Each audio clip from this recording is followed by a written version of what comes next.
Allen Company, 47 years young and a proud sponsor, wishes OOIDA all the best as you celebrate 50 years.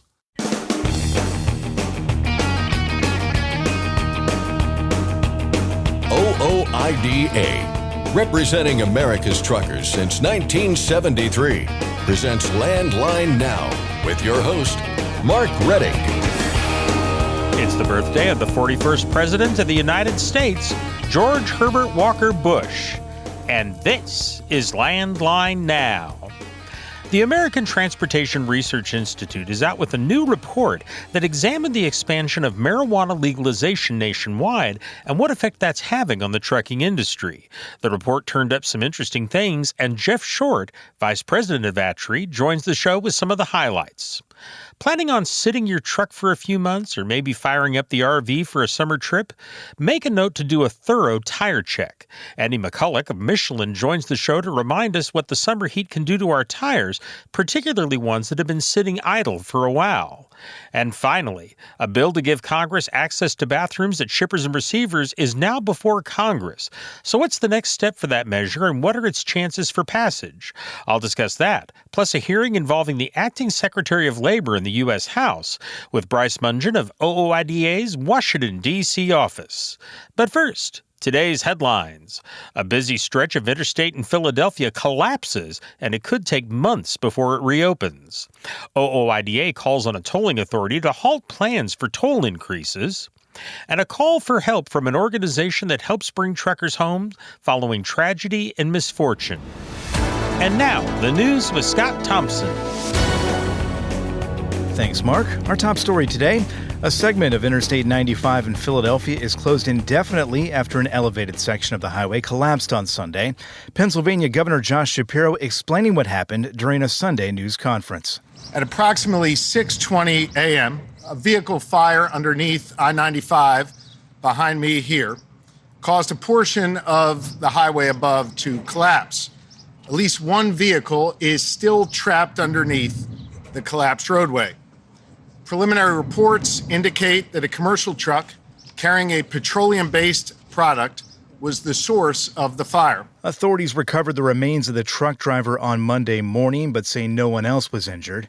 The northbound lanes of I-95 are gone. The southbound lanes are compromised, and Philadelphia city officials say a full rebuild could take months. On Monday morning, commuters face longer drive times as they detoured around the damage. Governor Shapiro issued a disaster declaration on Monday to speed up federal funds that can be used for cleanup and a rebuild. We're also looking at interim solutions to connect both sides of I-95 to get traffic through the area. Pennsylvania's Department of Transportation says this stretch of I-95 carries about 160,000 vehicles a day and is likely the busiest interstate in all of Pennsylvania. The Owner-Operator Independent Drivers Association has come out against the New York State Thruway Authority's plan to increase tolls. Late last week, the association sent a letter to the organization's board of directors calling the plan a discriminatory scheme that disproportionately affects small business trucking, especially those that are based outside of New York.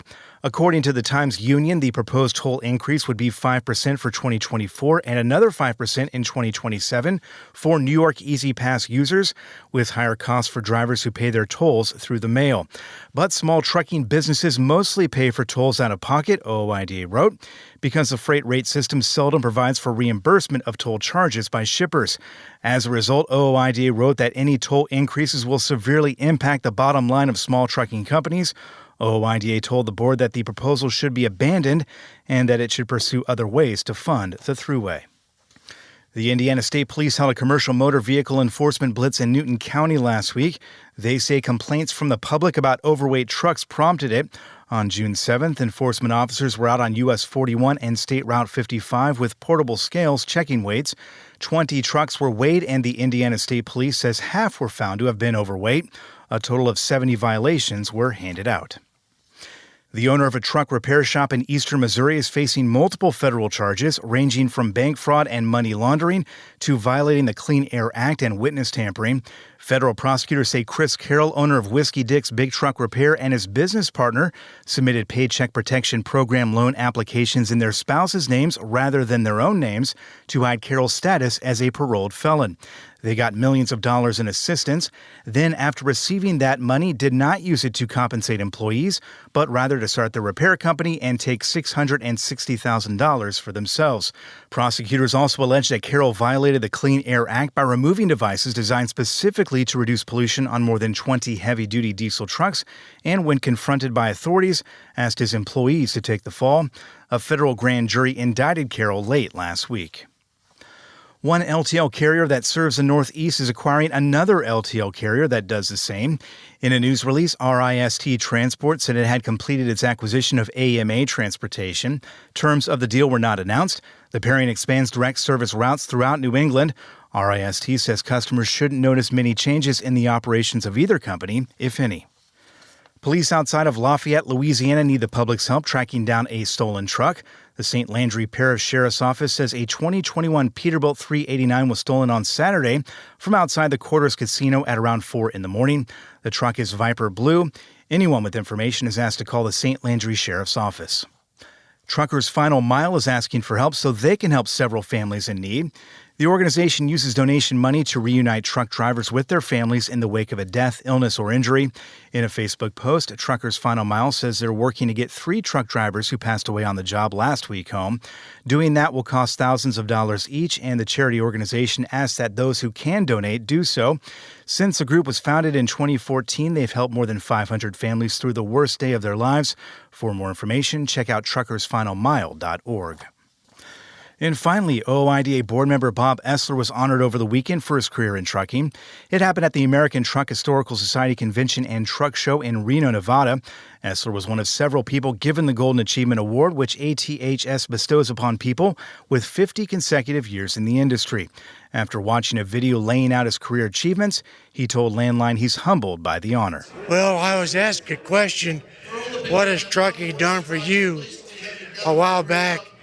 And I thought about it for a second, and I said, it has allowed me to do things that this old Missouri boy thought he would never be able to do. It has allowed me to go places, greet people, meet people, do things, be in the White House, be in the halls of Congress, meet local government officials, meet new friends everywhere.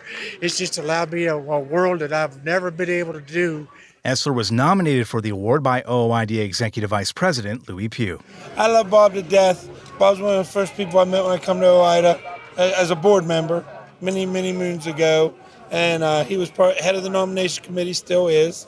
And a long history with OOIDA, long history of trucking. And kind of our orientation, Bob was the guy that led that and stuff. I guess kind of broke us in, but he's got great stories and great things and great pictures, and he's just done a lot in his time, and there's nobody more deserving. Golden Achievement Award winners also earn a spot on the ATHS Wall of Fame. And that's Landline Now News for today. I'm Scott Thompson. Thanks, Scott. OOIDA is offering an online version of its Truck to Success seminar. The 3-day in-depth training offers step-by-step guidance for truckers considering becoming owner-operators or moving on to their own authority. We'll have a link to where you can take the course at our website, landlinenow.com. And you can write a letter to your elected officials in Congress or look up contact information for lawmakers who represent you on the state and federal level by using the website fightingfortruckers.com. Next, Scott Thompson discusses a study on marijuana and trucking with Jeff Short of ATRI. We'll hear about doing a tire check this summer from Andy McCulloch of Michelin, and I'll get an update on the bathroom bill with Bryce Mungen of OOIDA's Washington, D.C. office. We'll be back in just a moment with more news and information. I'm Mark Reddick, and this is Landline Now. Firestone tires are for more of everything. More miles for every tire dollar, and more confidence in your fleet. At Firestone, we help fleets save with dependable value. Find your local Firestone dealer today at firestonetire.com/dealer. Every make, every model, in every corner of the country. Technical smarts and quality parts. That's how we roll. Bring your rig into TA Truck Service. Landline Now, welcome back. The American Transportation Research Institute is out with a new report detailing the relationship between marijuana legalization and trucking. It's generating some attention, and joining us to talk about the highlights is ATRI's Vice President, Jeff Short.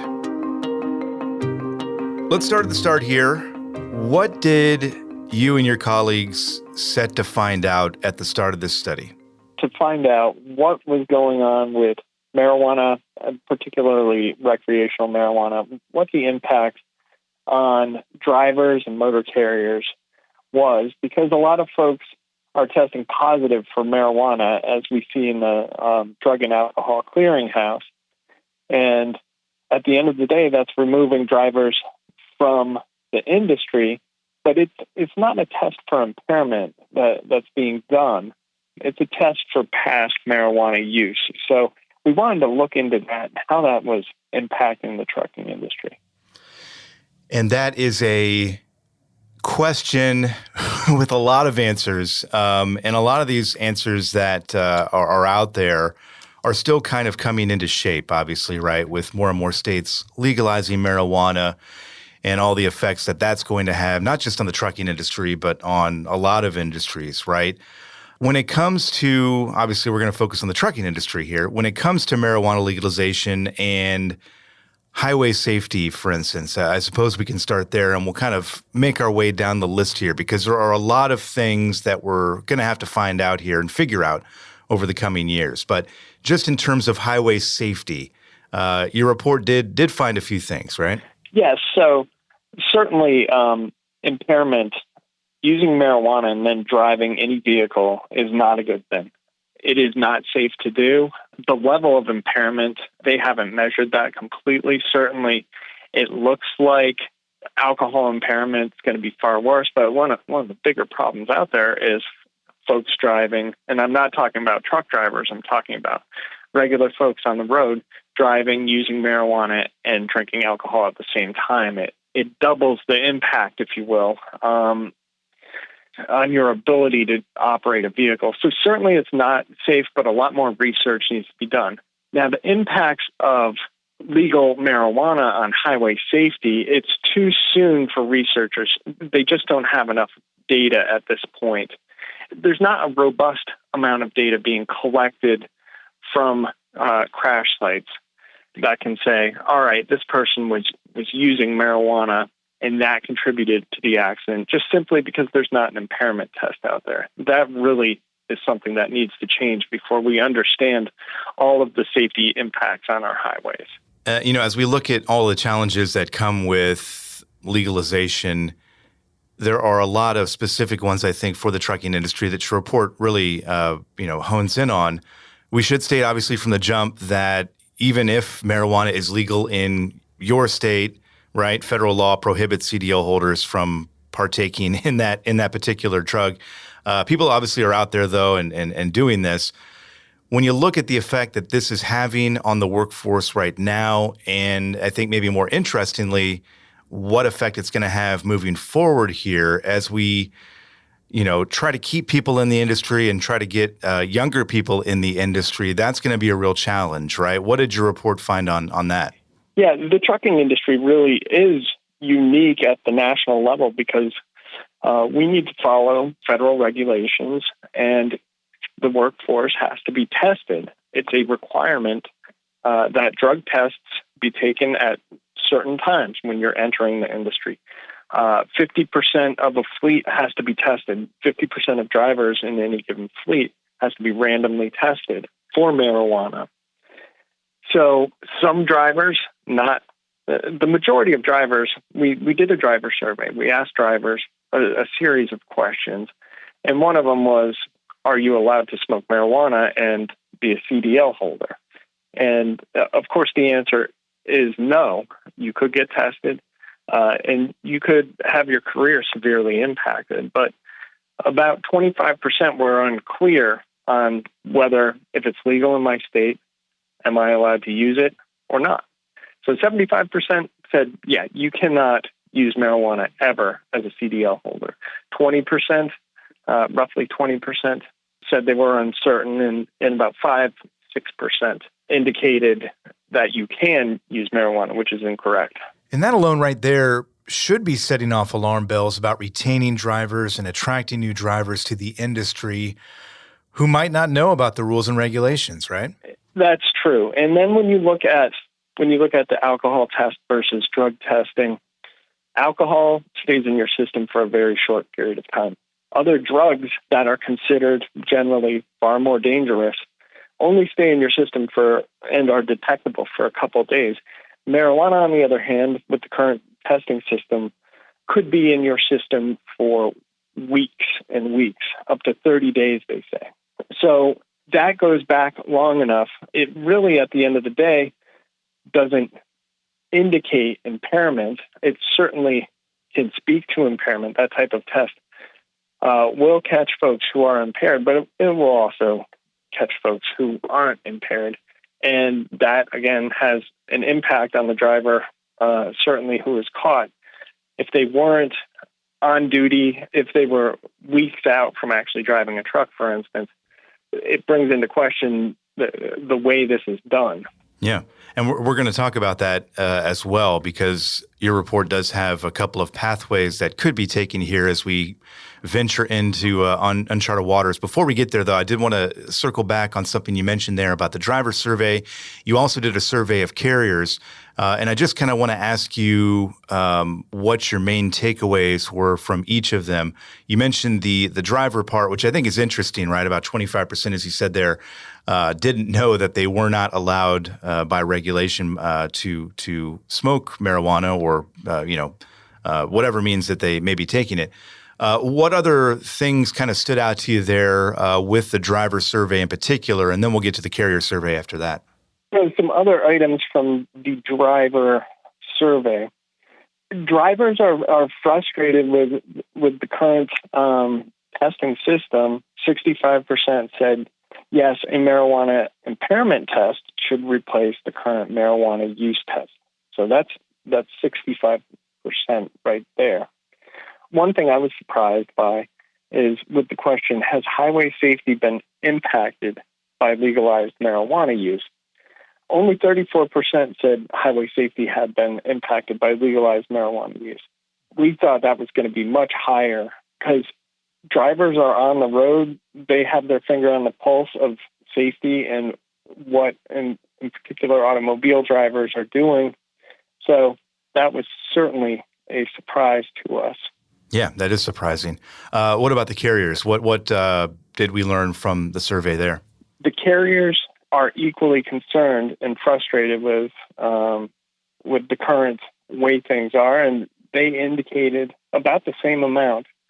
About 65% indicated that marijuana impairment test would be preferred to replace the marijuana use test. And this could be for a number of reasons, but certainly what they're looking to do, carriers are looking to make sure that their operations are safe and they are removing folks who do and would operate a vehicle while impaired. At the same time, they feel like they may be removing folks who would never, ever do such a thing. Right, which leads us into the path forward here, as we kind of mentioned before. You do kind of lay out two pathways here, right, for the way this issue can be approached moving forward here. One pathway, as you kind of said there, is to maintain the status quo, I suppose, meaning we don't change anything. And there are obviously going to be implications of that path. The other path is to make some changes. Can you talk about kind of the two pathways that you lay out here and kind of how each of them look moving forward if we choose that path or the other? Yeah. So at the end of the day, 23 states have legalized recreational marijuana. More than half the population lives in those states. And that list will probably continue to grow over in the coming years. At the same time, there's just this huge conflict with federal law. Federal law lists marijuana as a Schedule I drug. That's the highest level. That's the most severe level, most restricted level. So what that means is the federal government does not recognize using regular old medical marijuana, for instance, smoking medical marijuana as a legitimate medical practice or medication. They don't recognize that. They recognize it as being an illegal substance. So the federal government could continue that path, keep the drug on Schedule I. Certainly that would be the easiest path because there are a lot of complications once you remove marijuana from Schedule 1. But what happens is we continue to have pressure put on the availability of CDL drivers. That status quo path forward, we can predict what's going to happen. The Drug and Alcohol Clearinghouse is going to have more positive tests reported to it as marijuana becomes more available and it's more accepted as a recreational activity similar to having a beer. As that continues, certainly more folks are going to test positive in the general population and in the driver population. So the other path forward would be a federal change towards legalization, removing it from Schedule 1 designation. But what we found, what we think will be necessary before that happens is, one, the federal government really needs to develop a nationally recognized marijuana impairment test and impairment standards. So a tool to take the measurement and an accepted threshold at which a person is deemed impaired. Without that, the path forward seems very, very difficult because at the end of the day, the goal is to identify impairment and make sure folks aren't driving vehicles, whether that's a truck or a car, while impaired. And that tool is completely necessary before that happens. A second is to protect the carrier's choice to screen for marijuana. Certainly, the trucking industry has a substantial group of remote CDL workers and may operate for weeks at a time on public roadways far from company facilities. Impairment testing isn't going to be possible for these folks. So some carriers, small and large, may opt to stick with a zero tolerance position on marijuana. And we found that really needs to be respected so that folks can maintain a safe workforce if other testing isn't available. Then finally, the federal government, before any changes, would really need to develop greater knowledge of marijuana's impact on highway safety. And that's a data collection activity. We need to understand with every crash how much marijuana played a role in that crash, so we understand how dangerous it is to drive while impaired by marijuana. Yeah, clearly a lot of big decisions are going to need to be made from people with much higher pay grades than you or me, I suppose. And I imagine this is not the end of ATRI's activities on this particular issue, right? We're gonna see more research from you guys on this. I believe so, especially should there be any changes made to the federal government's approach. We know that the federal government, through an executive order, is looking at investigating the idea of rescheduling, putting marijuana on a different schedule, which means recognizing maybe that it's a medication or that it has uses, or making penalties less severe for possession. So we will see, and we'll see what that impact is. Our thanks to Jeff Short for his time. You can check out the report for yourself on ATRI's website. Landline Now is back in just a moment. Stick around. You trust PrePass for more bypasses? Now let PrePass help with tolls. PrePass toll service means lower cost, one invoice for all tolls, and fewer violations. Created by truckers for truckers. Call 877-878-5970 or go to prepass.com. Attention all truckers, Dean Michael, the tax doctor here. I want to talk to you about those dreaded tax problems. I know you want to keep on trucking and not even think about them, but let's face it, they're not going away all on their own. You need professional help. I've been helping truckers put their tax problems in the rearview mirror for years. I can help you too. Call me now for a free consultation at 888-557-4020 or go to mytaxhelpmd.com. It's like I always say, keep your eyes on the road, I'll keep mine on the IRS. 888-557-4020. And we're back, and so is summer, meaning it's time to get the tires on your truck ready and perhaps your RV for the sweltering heat. On the line now with some advice is Andy McCulloch of Michelin. Andy is a senior CES engineer for the West Coast, and he joins us now. Andy, how you doing? Hi, Scott. Thanks for having me back on the show. Today's main goal is to ensure that our listeners can enjoy a carefree RV experience this summer. And I'd like to focus on some simple steps that will make sure our listeners are ready for a trouble-free season. Whether it's enjoying time in their RV or working in their trucks, I think it's important to recognize that most bigger motorhomes have steel casing truck tires on them. So it's a great time to discuss some of the common issues we see with the onset of summer. Yeah, we certainly got a lot to talk about here. Let's start with the big stuff, as it were, the biggest factors when it comes to the problems associated with summer. Run us through some of the common issues that you see there. Well, I'll tell you what, let's cut to the chase and identify the single most important issue to consider, and that's air pressure. Pressure maintenance is especially important with motorhomes and travel trailers. And that's because these vehicles tend to sit all winter, and they can lose up to 2 psi a month. So you can't just jump in them and head to the beach. It's always important to take a cold pressure reading and make sure it's sufficient to carry the load by checking it against the tire manufacturer's data tables. Now, loading is another critical factor. And while loading is applicable to both RVs and trucks, the RV can be a little more challenging, and that's because the weight distribution tends to be less consistent when compared with trucks. So you want to make sure you know how much your RV weighs on each axle end and not the overall weight like we do on trucks. And this ensures you won't exceed your tire capacity. Also, you want to weigh the vehicle with all the water tanks, both potable and wastewater, full, as well as full propane cylinders and everything you plan to take with you. And this includes any towed vehicles like cars and boats. So the thing to consider here is that RV tires are often loaded closer to their max tire capacities than over-the-road trucks. And by ensuring that you weigh your RV and take appropriate steps, you'll be confident that packing your motorcycle, your barbecue, all of your extra items won't cause any problems down the road. You touched on a couple issues there, Andy. Low pressure and overload, not a great combo for an RV or a truck or any other vehicle for that matter. We all can understand that, but walk us through what that combination specifically does to our tires and why it's particularly worse in summer months.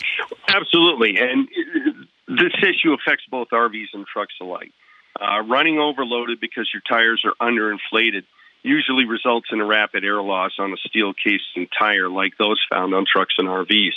And that's because the wires that make up the radial steel casing overflex, or they excessively flex when running underinflated. So it's like a coat hanger that you bend back and forth a lot or rapidly, or a paper clip tends to heat up and then eventually breaks. And this is magnified by the summer heat because the tire can't easily dissipate that heat. So the tire's casing can rupture and go from 100 psi to zero in a split second. And that could cause you to lose control of your vehicle. So it's a very, very important critical matter. Yeah, absolutely. You mentioned something there earlier, that being that RVs tend to sit around, obviously, unused for months at a time. We've even got heavy trucks that do the same, maybe people sitting for a period of time as well. What sorts of problems or issues does that present as compared to a truck? Again, that's been used pretty much every day. What issues do we see there? Well, the main thing to look for and consider is that the rubber in a tire can prematurely age if it's not allowed to generate some internal heat. So some internal heat is important. And it's important for that tire to be run and exercised and to roll down the road. And there are quite a few chemicals that help combat conditions like ozone, cracking, and oxidization built into those tires during the manufacturing process. So the tire actually needs the flexing and the heat generation to make sure that those chemicals distribute through the tire uniformly and that the tire doesn't sit in one spot, not moving, developing a flat spot, or ozone deterioration from being in the sun or anything like that. So those are things to consider. The RV typically will, as you said, sit around for months on end, whereas a truck gets used more often. And that's why it's especially important with the RV tires to take that into consideration. There are, of course, times when someone needs to leave their RV, their truck, or any vehicle for that matter, sitting for long periods of time. That's just the way things are, obviously. In that case, Andy, what steps should a person take to avoid some of these problems that you're mentioning here? Well, that's a great question, and proper storage is the key here. So what you want to do is you want a cool, dry, sealed garage as an ideal situation. But you also need to keep your distance from electrical generators, transformers, any area where there might be welding performed, because these can accelerate ozone cracking if the tires are exposed to them. So if you're not going to remove the weight from the tires by putting the vehicle on stands, which is really the ideal way to do it, then at least put a barrier between the tire and the floor, something like plastic, plywood, even a piece of cardboard. It's a good idea to clean your tires with soap and water for long-term storage so the potential contaminants don't soak into the rubber, especially anything petroleum-based that can degrade the rubber. Now, if you do have to store the vehicle outside, you want to put some shades on the tires to block the sun and ultraviolet rays. And whether it's outside or inside, make sure the tires are filled to the maximum inflation pressure on the sidewall during storage. And finally, if you have to store your RV or truck for more than 3 months, try to take it for a drive once a month. This will generate some internal heat, help to promote long life on the tires. And when you're ready to return it to regular service or take the RV out and use it again, make sure you thoroughly inspect each tire and return the air pressure to the proper operating pressure for the weight that you're carrying. Yeah, absolutely. Good advice, I suppose, any day of the week, too, on that one as well. Generally speaking, truck tires do last a long time, even in commercial use.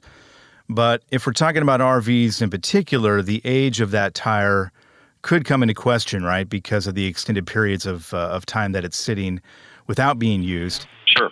This may be a hard question to answer, but how long is too long, and what extra steps should we be taking when using older tires, obviously with safety at front of mind here?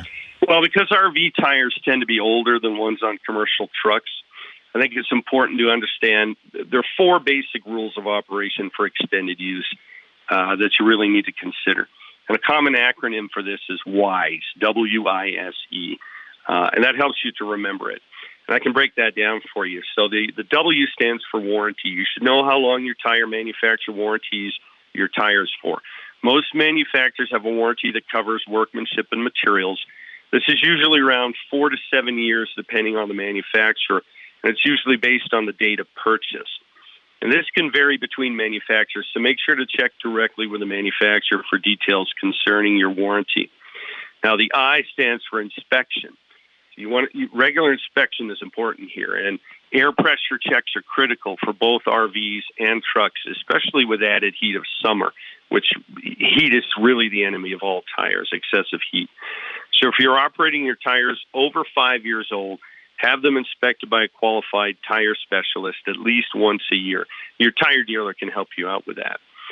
Then the next one in the acronym is S, and that stands for service life. And this is especially true for RVs and probably the biggest surprise for most RV owners. If you choose to run tires past the warranty period, you've got to be aware that many manufacturers recommend a service life of 10 years, which is determined by the manufacturer date molded on the tire or the DOT date, not by when you bought them, because the tires could be sitting around prior to that. And this means replacing your tires regardless of the remaining tread depth once the tire reaches 10 years in age, and that's important. And finally is the E, and that's explanation of DOT code. So it's important to understand whether it's a truck tire or an RV, everyone really needs to be able to determine the age of their tires by looking at the DOT code. In North America, it's relatively easy because tire manufacturers are required to include a DOT number molded in the lower sidewall of the tire. The DOT code begins with the letters DOT, and the last 4 digits will indicate the week and the year of manufacture. So, for example, if the last 4 digits of that DOT code are 4820, that means the tire was manufactured in the 48th week of the year 2020. Gotcha. Yeah, a lot of good advice there. WISE, again, standing for warranty, inspection, service life, and explanation of DOT code. We got a few minutes here, Andy, and I wanted to kind of broaden this out just a little bit because we've been talking about summer, we've been talking about heat, and we've been talking about the effect that they have or can have on our tires. I mean, to make it perfectly clear here, right? The summer is a bad time for tires, right? It's not the ideal state that we want to be performing in.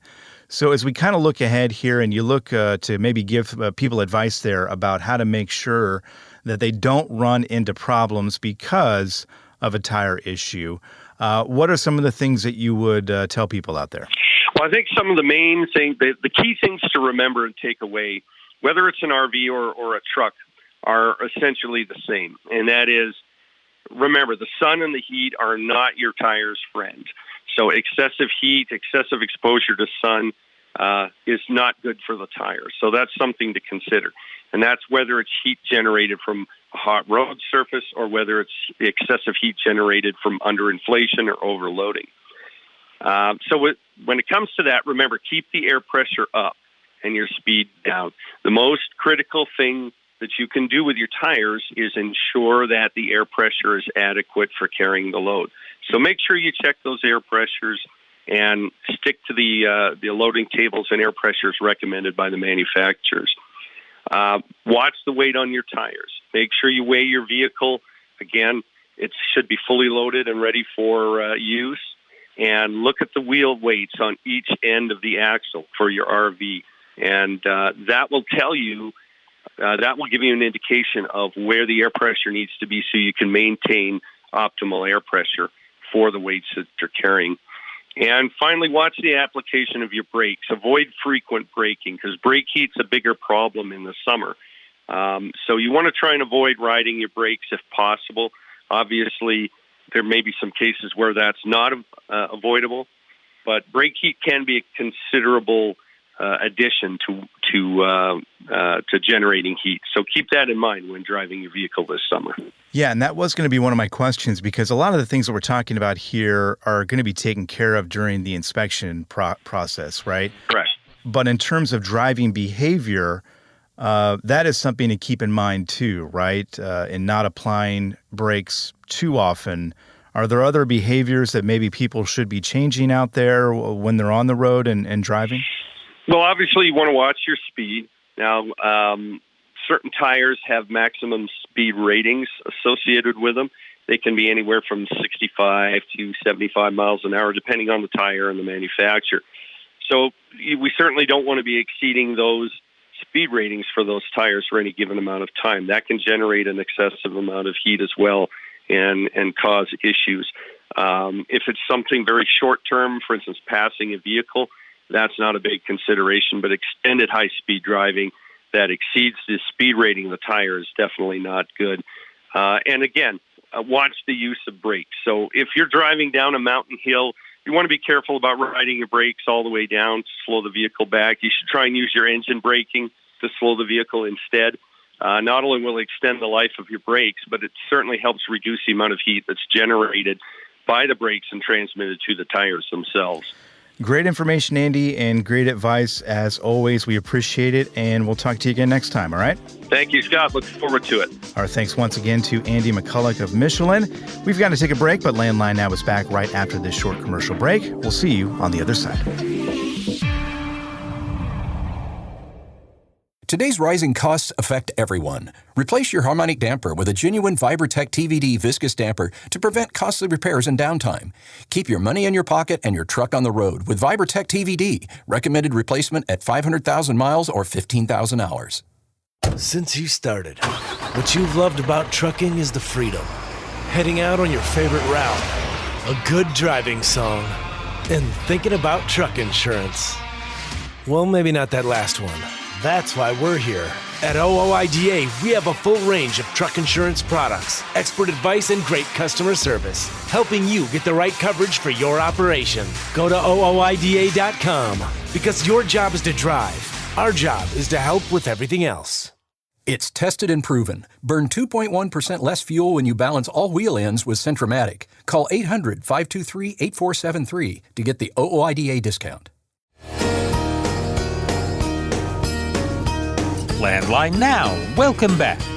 A bill to give truckers access to bathrooms at shippers and receivers is now before Congress. So what's the next step for that measure, and what are its prospects for passage? Here to discuss that, plus a hearing involving the Acting Secretary of Labor in the U.S. House, is Bryce Mungen of OOIDA's Washington, D.C. office. Bryce, how are you doing? Mark, I'm good. How about yourself? Very well. let's start with this bathroom access bill. And I'm wondering if you could just kind of go over, first of all, what is in the bill. It strikes me that it's fairly simple, but I'm wondering if you could just review for folks that maybe aren't familiar or haven't kept up on it, what is contained within this measure? Yeah, so H.R. 3869 is the Trucker Bathroom Access Act, and it's a very simple piece of legislation. Basically says that if a business has a bathroom that's available to customers or available to employees, then when a trucker's making a delivery or making a pickup from that business, the trucker has to have access to that bathroom. So basically, it's requiring businesses to extend the same courtesy that they do to their customers, their employees, for bathroom access. It's not requiring anyone to build new bathrooms. Businesses wouldn't need to go out and build out any new facilities because of this legislation. It does require, the legislation does contain exemptions for any sort of obvious safety or security hazards, but we think those should be pretty minimal. But basically, this is legislation asking businesses, or really telling businesses, to do the bare minimum that they can for truck drivers. Who's behind this bill in Congress? Yes, so we've been working with Congressman Troy Nehls, a Republican from Texas, and Congresswoman Chrissy Houlihan, a Democrat from Pennsylvania. They introduced basically the same legislation last year at the end of the year, and so we're excited that they are still very much interested in this issue and are supporting it again. Now, where is this right now in the House? And so right now it's been reintroduced, and we're trying to build support for the legislation. The House Transportation and Infrastructure Committee just had a markup last month. And by markup, that's a meeting where they consider bills, consider legislation to pass it through the committee for consideration on the House floor. So I don't think that we're going to see a markup anytime immediately soon on this legislation. But really where it stands is we're going to try and build support, get more co-sponsors on the bill so that when the Transportation and Infrastructure Committee looks again for potential trucking bills to mark up or supply chain bills to mark up, this is something that they'll hopefully consider. Where can truckers go for more information or to express their opinion about the bill? Yeah, and so fightingfortruckers.com is OOIDA's advocacy website. You go there, and right on the homepage, you can see it's one of the top campaigns. It should be the first campaign when you head to the website. So it's really easy. There's a sample message there for you to use. Plug in your information, your name, your address, email address, and it will send the message to your representative in the House. And you can also, we would encourage you to add your own story or your own experience in that message. You don't have to send that message. That's there as a suggestion for you. Or you can also call your lawmaker. If you enter your information, it gives you all the information you need to call them, some talking points. This is like so many issues that we deal with, but this is really one where it's important that lawmakers hear from their constituents. If they're not hearing from you about this, I can almost guarantee something they're not thinking about, and certainly something that they aren't thinking is a problem. So it's really up to truckers to educate lawmakers on this. Okay. And folks, if you do want to call your lawmakers, the phone number is 202-224-3121. Again, 202-224-3121. Let's turn to our other topic today, and that is Julie Su, and she is the nominee for Secretary of Labor right now, but she appeared before Congress last week. Talk a little bit about that appearance. Where was she appearing, and what was the purpose of that appearance? Yeah, and so this is a little bit of an odd situation. So you have Julie Su, who has been, as you said, nominated to lead the Department of Labor, but she's also acting as the leader of the Department of Labor because she was previously approved as the Deputy Secretary. So her nomination is working its way through the Senate right now. It is kind of stalled in the Senate. It's passed through the Senate committee that deals with it, but hasn't been voted on because there's some Democratic senators who seem to have some reservations. In the meantime, there was a hearing on the House side last week that was, generally about what the Department of Labor is doing, what their priorities are. But certainly the focus from a lot of Republicans and even some Democrats was kind of treating this as a nomination hearing. It almost felt like asking her about her experience in California, and examining her qualifications to lead the Department of Labor. She was asked about AB 5, which is the law in California dealing with independent contractors. Walk us through the conversation about that topic during this hearing, because that was particularly interesting. Yeah, that's one way of putting it. Congressman Kiley from California has been very involved in these issues, and he asked Miss Sue what her opinion of AB 5 was and whether or not she thought it was a good law. And kind of surprisingly, Miss Sue didn't give an answer. She basically said, it's not my position as acting head of the Department of Labor to give my opinion on this law. I'm in charge of enforcing the laws. But for someone who comes from California, for someone who at least has kind of spoken favorably of what the effects of the law would be after it was passed, it was strange to hear that she wouldn't speak up in favor of the law. Now, a lot of people are asking if this is something she would pursue if she became labor secretary. Has she indicated one way or the other on that? Again, that's kind of where she did her best to duck and dodge, her feelings on that or what they would do at the department. What she did highlight numerous times was that the Department of Labor's ongoing rulemaking to change the definition of employee under the Fair Labor Standards Act does not use the AB5 test, or the ABC test, I'm sorry. So she said multiple times, we have this proposal we're working on. It does not include the ABC test because it's not something that current law would allow us to do. But as far as, what else they might do, or really what she thought of the ABC test, she really avoided that as much as she possibly could. There was one other issue she was asked about, and that was something called Proposition 22 in California. What is Proposition 22, and what was her response regarding that? Yeah, this was kind of another tense or interesting exchange, I guess. Prop 22 was the ballot initiative that effectively exempted Uber, Lyft, and some of these other companies from AB 5. And again, Congressman Kiley asked Ms. Sue how she voted on that ballot initiative. And she kind of gave conflicting or different answers. At first, she said she couldn't recall, and then kind of said, fell back on it's not really her job at the Department of Labor to be weighing in on that sort of stuff. But for a pretty simple question about a really important issue in California, it was striking to kind of hear her not give her opinion. Even if as the head of the Department of Labor, she says that she's only in charge of enforcing the laws, certainly, the person who's in charge, their kind of opinion and what they think about these laws is going to have some sort of effect. Okay, well, we've run out of time. It's an interesting topic. We could certainly pursue some more, but in the meanwhile, thank you very much for the information, Bryce. Yeah, thank you. I've been talking with Bryce Mungen of OOIDA's Washington, D.C. office. And folks, once again, the bathroom bill is H.R. 3869. You can express your opinion by going to fightingfortruckers.com or call the U.S. Capitol switchboard at 202-224-3121. That's our program for today. Thank you very much for joining us. I'm Mark Reddick, and this is Landline Now.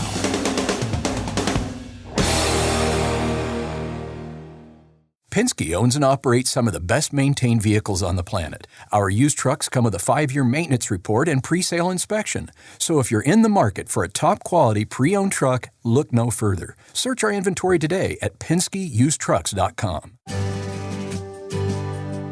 I'm a dad, a son, a husband, wife, I'm a writer, photographer. I farm. I'm a veteran. I love old cars, fishing, my kids, chrome, and I am a professional truck driver.